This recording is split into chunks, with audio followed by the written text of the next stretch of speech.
off. Go ahead. 1, 2, 3, 4.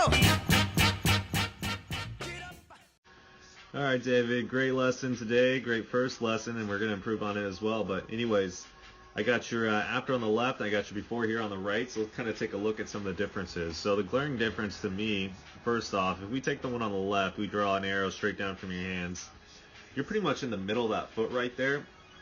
Now if we do the same thing on your after, take an arrow and draw it straight down, now we can see that we're just barely outside toe line. So that's pretty good, right? So remember what I said with this iron, you could stand maybe a little bit closer in this one. I mean, ideally we want to see it pretty much on toe line for the shorter irons, and then with driver we're probably going to see it a little bit more so where the end of your fingers, driver's going to be pretty much right there. But remember, when we draw this line, we want to draw it from the middle of these two hands.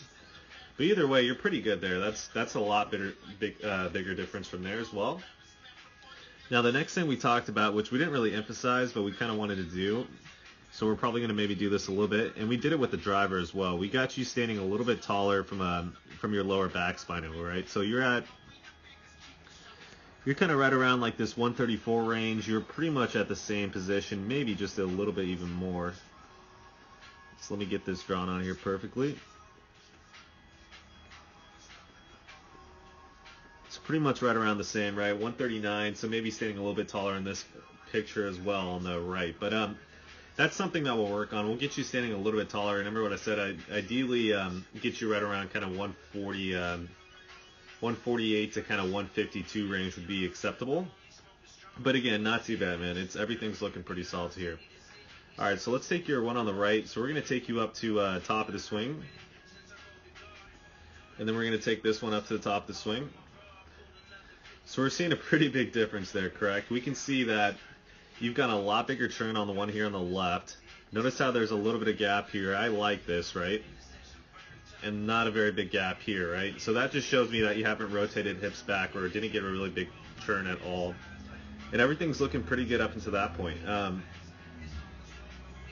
let's run through some checkpoints. So we're going to take you down to left arm parallel on this swing.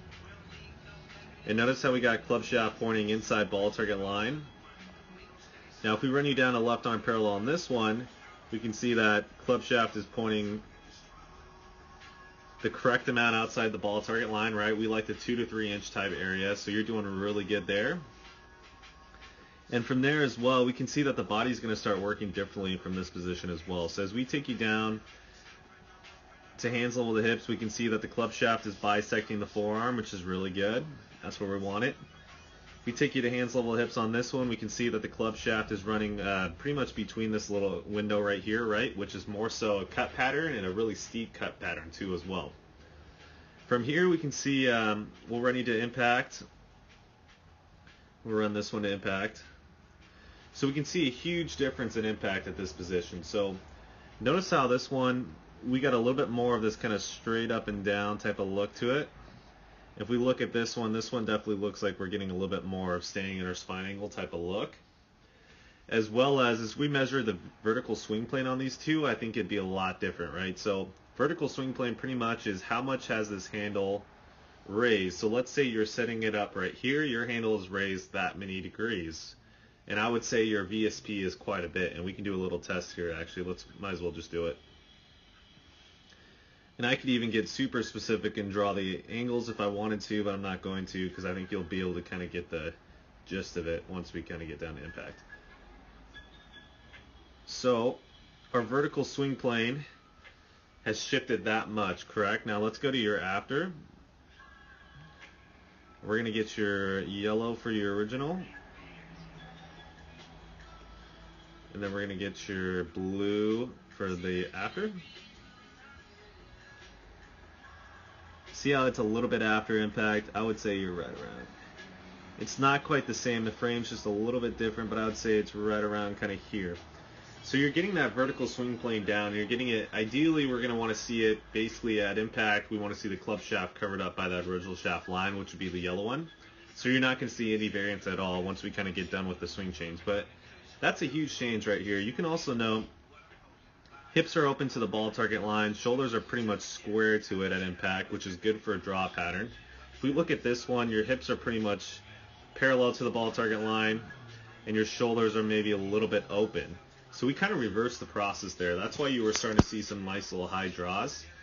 And I mean, everything from there is just looking really good. So keep on working on that big full turn. Remember, we also kind of worked on feels of not getting too much what I call radial hinge or too much wrist hinge. So we're feeling like we're getting less of that. We're getting this left wrist flat, which is good too. If we take your first one, we can see that your left wrist is going in and working a little bit kind of this way. And now if we take a look at your after, your wrist is pretty flat, maybe even going a touch in flexion. So that's going to kind of help you out with the draw as well.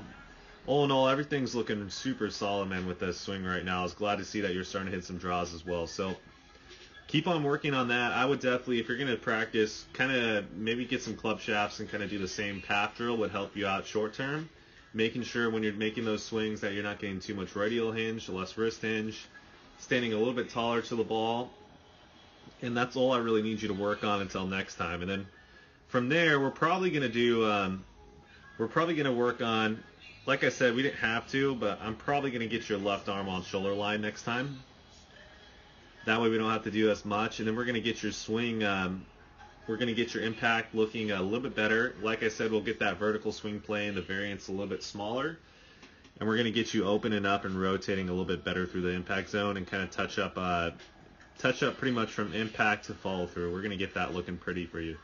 But anyways, man, good first lesson, really good work. Looking forward to the next one, and yeah. On the scene, get on up like a sex machine. Get on up, wait a minute.